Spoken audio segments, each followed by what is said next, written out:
Good evening, I'm David Brown, and welcome to the Northern Sun Experience. For the first time in 3 years, St. Cloud State Wrestling did not win the Division II National Championship. The Huskies did come in second place, however, and the accolades continued to roll in after that. Senior heavyweight Austin Gorgon recently received the award for the NCAA's Most Dominant Wrestler.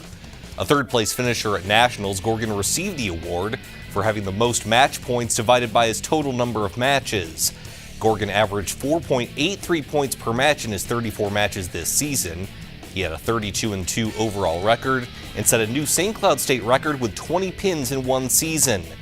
Gorgon finished his Husky career with a 136-14 overall record and a school record 71 pins during his tenure. But the Huskies' growth this season can't always be measured by numbers, and Gorgon knows that firsthand. He befriended a unique wrestler on the team this season named Davon Berry, who continues to grapple with more than just what's on the mat.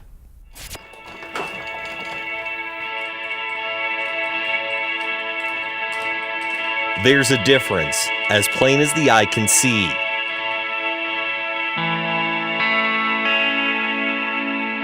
There's a challenge, as plain as the eye can see.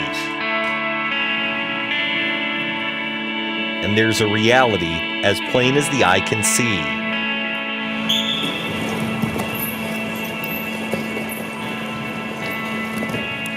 What you don't necessarily see is a burden. Not in the sense that Davon Berry doesn't have one, but in the sense that an invisible weight is both strengthening him and holding him back. Life for me was always dealing with adversity.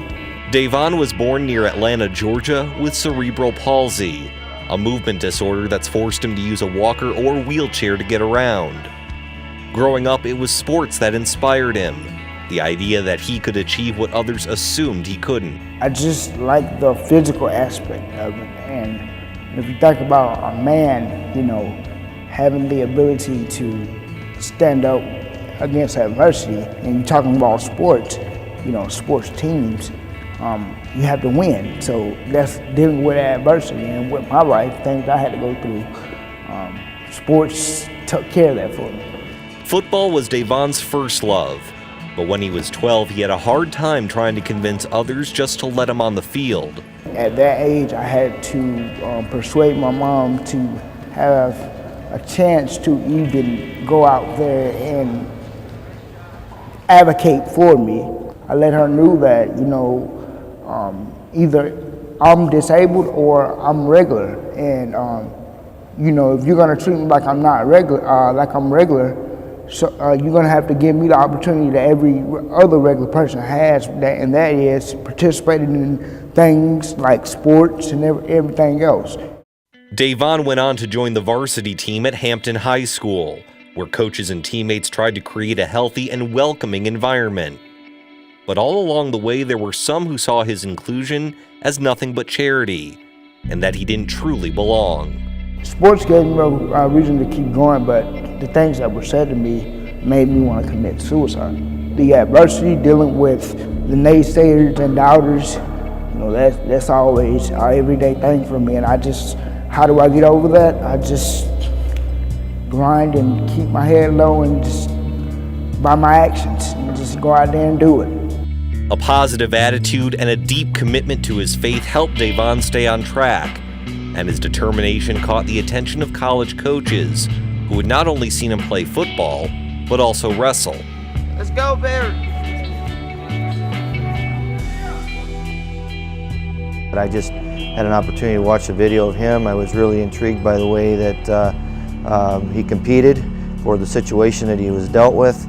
And at that time I reached out to him, got to know him a little bit, really liked him as an individual. And at that time, he became very interested in us as well.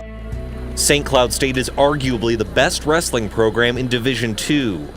As the 2015 and 2016 national champions, head coach Steve Costanzo knew Davon could add something that isn't necessarily measured by numbers. I want to get our guys to another level, although you think, winning a national championship, we've reached the pinnacle in Division II wrestling, but really there's another level that I'm looking for out of the life skills that our guys have. Steve was able to show me that he wanted me here. And that's something that I knew that was going to be bigger than 2 national titles.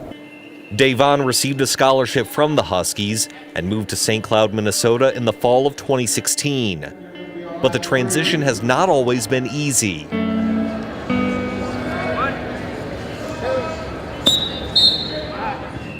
For all of the camaraderie a team can foster, being treated like one of the guys also means being judged just like everyone else. We hold him to a high standard. We always want him to come in here and get better. I just tried my best to make him feel normal. If he comes in late to practice, which he occasionally does because of his situation, while I'm aware of it as well, that it could be difficult getting through the snow from getting to class from over here. At the same time, I want an explanation from him. You know, why are you late? What's going on? And our guys need to see that as well, that every one of these individuals on this team is treated equally. I make sure that I make no excuses about my different ability, because having a different ability is unique. Aside from the occasional tardiness, Davon's also had to grapple with competing at the collegiate level. In a recent match, he won a flip for position. Austin Gorgon, a senior who's taken Davon under his wing, told him to be on top. But when Davon asked to be taped up, he gave away that advantage. 4. Bridge! Fight! Keep fighting, D! Belly out! Belly out, D! And that's one rule that I was trying to emphasize to him, is that when he takes injury time, it's the other guy's choice. And during that match, we got the flip, and I wanted to put him on top because that's where he can score points. And he said that he needed tape. I actually thought I was going to slip, and that's one of the, regardless if I slipped or not, that's one of the things I got to learn. That you cannot do that in college, and you cannot do that in a match, and sometimes you just need to listen. And that was a learning moment for me. On one hand, Davon is showing his teammates that no matter what you're dealt, anything is possible. But on the other hand, inspiration can only go so far. The burden of motivating others while also being judged just like any other wrestler is a paradox Davon is still trying to grasp. I haven't been successful with winning yet, but each match I am getting better at, learning the different aspects of moves and where to take and where to go and like what move to hit. He knows that he's not the best wrestler in our room. We've got a lot of quality in this room, but he wants to be the best that he can be as an individual. And in the end, that may be all that matters. Davon sees the big picture, and he understands wrestling will not become his career or define who he is. But if the impression he leaves is that of a champion, then the score will never matter. If your ambition is to win, you can't throw in the towel. Even though you may have naysayers and non-believers, and having that ability to fight through adversity makes you a strong person. I have thought multiple times just giving up, but I know that, this is not only for me, this is to inspire somebody else. Well, now that the wrestling season's over, Davon has decided to continue spreading his message of perseverance in a different setting. He's planning on transferring to TCU in Fort Worth, Texas, but his one season with St. Cloud State will undoubtedly leave an impact for years to come. When we come back, another NSIC story of inspiration and motivation from Minnesota State. The Northern Sun Experience on Midco Sports Network is presented by Sanford Orthopedics and Sports Medicine and Dakota Land Honda.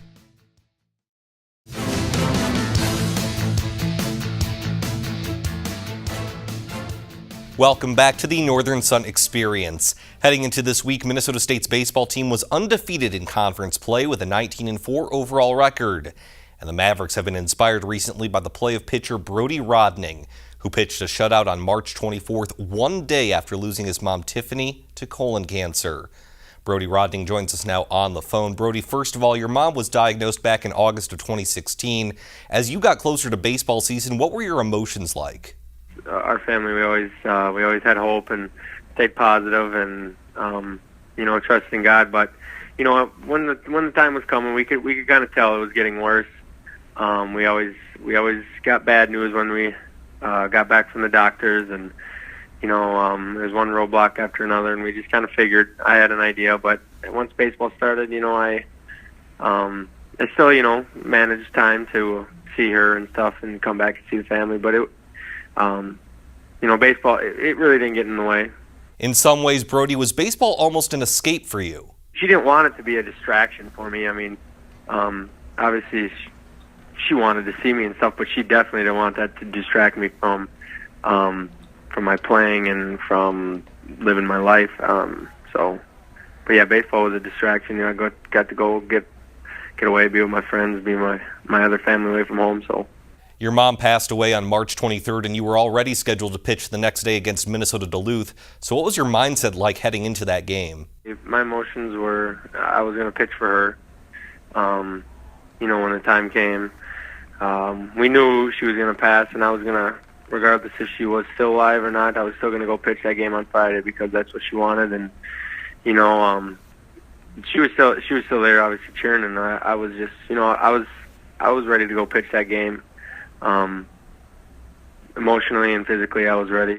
So you end up pitching a shutout in a 1-0 victory. How determined were you to pitch in that ball game? I was ready to go. I was determined. I had a feeling. Obviously, I had Mom up there with me. I knew she was in it together. We were in it together, and I knew that they weren't going to. You know, I had a strong feeling that I was going to close out the game. And then, of course, you followed that up with another complete game shutout this past weekend against Southwest Minnesota State. How were you able to keep moving forward? I'm blessed to get another opportunity to go out into the mound and pitch and do what I love. And, you know, the emotions were high again. You know, every time I go out on the mound, I pitch for my mom. I know she's there. You know, I do it for her. I live my life for her. I just, you know, I live every day, you know, never know what's going to happen. Don't take anything for granted. So, you know, every time I get on that mound, I pitch like it's my last game. That again was Brody Rodning, pitcher for Minnesota State. When we come back, more baseball news from around the NSIC.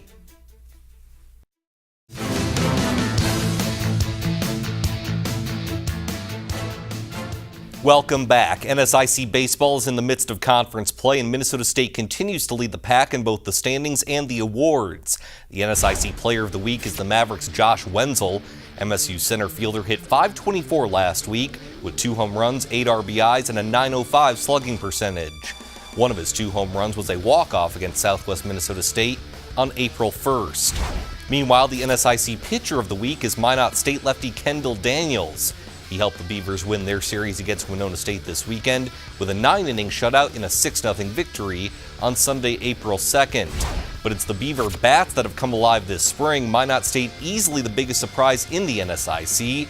They've been getting some timely hitting from guys like Jordan Schultz and Paul Vogelsang. In fact, Vogelsang hit a go-ahead solo home run in the first part of Friday's doubleheader to give the Beavers a 3-2 win over Winona State. Then in the second game on Friday, it's Michael Borst with the blast 3-run shot to help Minot State to a Friday sweep. And as I mentioned, thanks to Kendall Daniels pitching, the Beavers take 3 of 4 from the Warriors. They were 9-5 in conference play heading into this week and 14-7 overall. Other action from this past weekend included defending NSIC tournament champions St. Cloud State hosting Upper Iowa, and Game 1 on Friday was an offensive explosion. Already 2-0 in the third, Matthew Meyer with a chopper down the line, and yes, that is a fair ball. 1 run scores to make it 3-0. Later in the inning, Jordan Joseph smacks it over the shortstop's head. 2 more runs come around to make it 6-0 Huskies. Now in the fourth, 8-zip St. Cloud State when Jackson Goplin goes opposite field. 2-run shot to right, 10-zip at that point. Huskies with a 2-touchdown victory over the Peacocks, 14-0. The second game of Friday's doubleheader was a little more competitive. No score in the first when the Peacocks strike first. Anthony Calton with a single to right center sets up a play at the plate, but Dominic Hilsheim is safe, and Upper Iowa has a 1-0 lead. It would be 1-1 in the sixth before the Husky offense would pull through. Matthew Meyer, who had 2 RBIs in Game 1, gets 2 more right here with a blast to left center. St. Cloud State sweeps Friday's doubleheader with a 3-1 victory in Game 2. The Huskies would take 3 of 4 from the Peacocks over the weekend. When we come back, our Under the Northern Sun alumni feature showcases the University of Sioux Falls.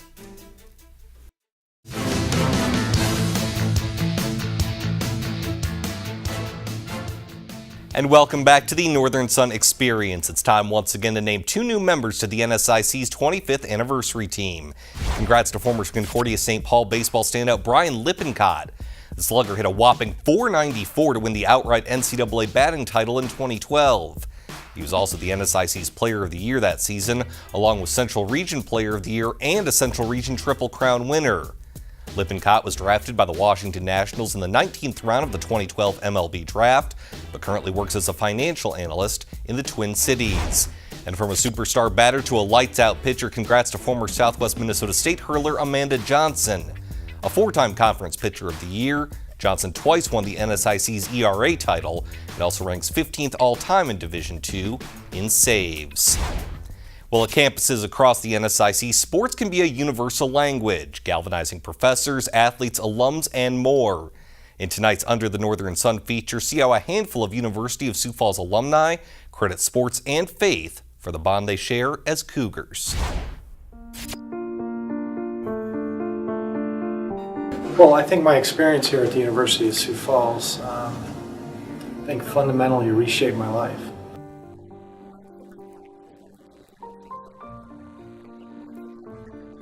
I was going to kind of stay on the farm, and I loved the farm, but because of that traffic accident, my brother moved back to the farm and took over that area, and so I ended up looking for a college, and University of Sioux Falls, or Sioux Falls College, was really the only one that really came calling.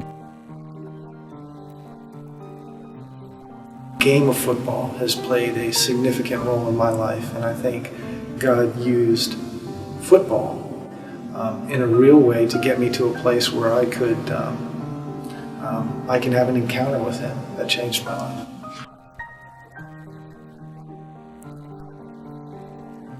And USF came calling, and it was an opportunity to return to your alma mater, and that happened in 1983. I came to Sioux Falls College with a very basic understanding of the Christian faith, but I think through my studies in the first semester there, I came to the knowledge and realization that Christ is who He said He was.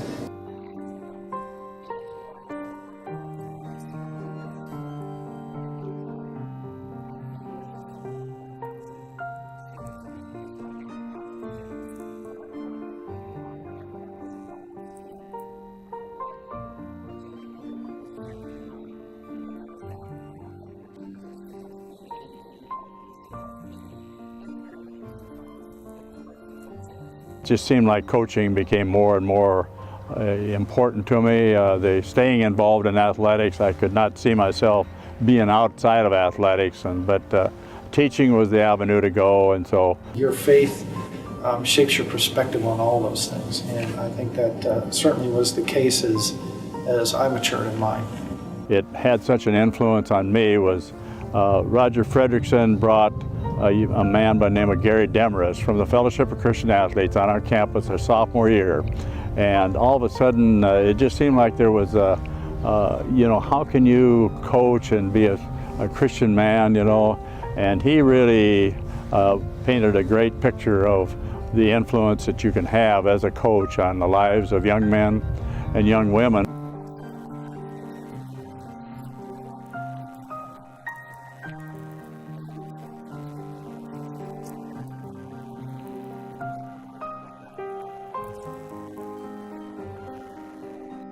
I'm humbled to think that I've had a lot of influence on the lives of a lot of young men. The reason we love this place is because it produces, I think, young people who have a chance to change the world around them for God's purposes and for God's work, and that gets us excited.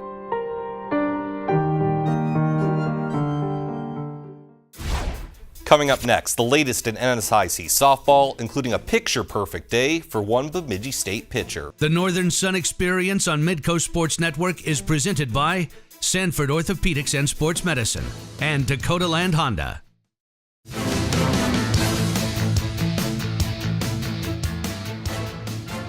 And welcome back. While NSIC baseball competition has been underway for a few weeks, NSIC softball just started conference play last weekend. And early on, some standout performances landed a couple of players with some weekly honors. The NSIC Player of the Week is Minnesota Duluth's Kaylin Tilton. The sophomore hit 506 conference games with 2 home runs, 12 RBIs, and a .944 slugging percentage. Half of her 12 RBIs came in one game against the University of Mary on Saturday, April 1st. Meanwhile, the NSIC Pitcher of the Week goes to Bemidji State's Jessica Yost. The senior went 5-0 in 5 appearances with a .29 ERA. That included 4 complete games, 3 shutouts, and a perfect game against Minnesota Crookston on March 30th. Yost struck out the first 10 batters she faced en route to 12 total strikeouts in 5 innings. It's the first perfect game of Yost's career. Conference play continues this week. Here are the standings as of April 3rd. Minnesota State and Winona State were the only teams to go undefeated against NSIC opponents this past week, and they remain the top 2 overall teams in the standings. Bemidji State, bolstered by Yost pitching, along with Minnesota Duluth, are each 5-1. Augustana, St. Cloud State, Northern State, and Southwest Minnesota State round out the top half of the NSIC softball teams heading into this weekend.